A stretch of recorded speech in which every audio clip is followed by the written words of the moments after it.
شروع اللہ کا نام لے کر جو بڑا مہربان نہایت رحم والا ہے۔ ان فرشتوں کی قسم جو ڈوب کر کافروں کی جان کھینچ لیتے ہیں، اور ان کی جو مومنوں کی جان آسانی سے نکالتے ہیں، اور ان کی جو تیرتے ہوئے جاتے ہیں، پھر لپک کر آگے بڑھتے ہیں، پھر دنیا کے کاموں کا انتظام کرتے ہیں کہ وہ دن آ کر رہے گا جس دن وہ زلزلہ آئے گا، پھر اس کے پیچھے اور زلزلہ آئے گا۔ اس دن لوگوں کے دل خوفزدہ ہوں گے اور آنکھیں جھکی ہوئی۔ کافر کہتے ہیں کہ کیا ہم الٹے پاؤں پھر لوٹیں گے؟ بھلا جب ہم کھوکھلی ہڈیاں ہو جائیں گے تو پھر زندہ کیے جائیں گے؟ کہتے ہیں کہ یہ لوٹنا تو سراسر نقصان کا لوٹنا ہوگا۔ تو بس وہ ایک ڈانٹ ہوگی، اس وقت وہ سب میدان حشر میں آ جمع ہوں گے۔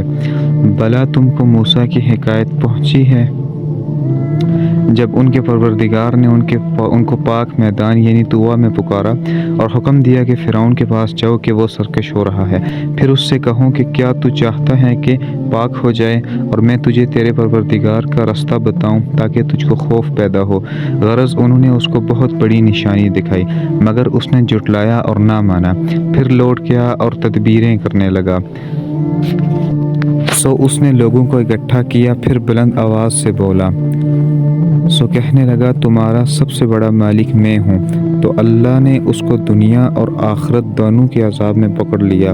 جو شخص اللہ سے ڈر رکھتا ہے اس کے لیے اس قصے میں عبرت ہے۔ بھلا تمہارا بنانا مشکل ہے یا آسمان کا؟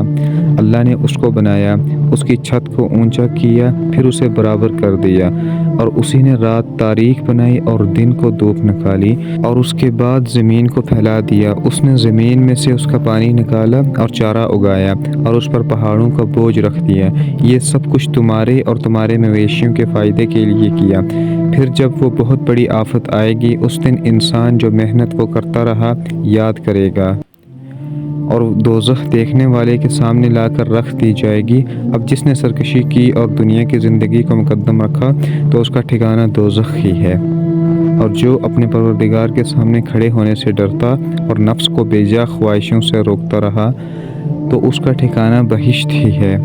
اے پیغمبر صلی اللہ علیہ وسلم، لوگ تم سے قیامت کے بارے میں پوچھتے ہیں کہ اس کی آمد کب ہے، سو تم اس کے ذکر کی طرف سے کس فکر میں ہو؟ اس کا منتہا یعنی واقع ہونے کا وقت تمہارے پروردگار ہی کو معلوم ہے۔ جو شخص اس سے ڈر رکھتا ہے تم تو اس کو ڈر سنانے والے ہو۔ جب وہ اس کو دیکھیں گے تو ایسا خیال کریں گے کہ گویا دنیا میں صرف ایک شام یا ایک صبح رہے تھے۔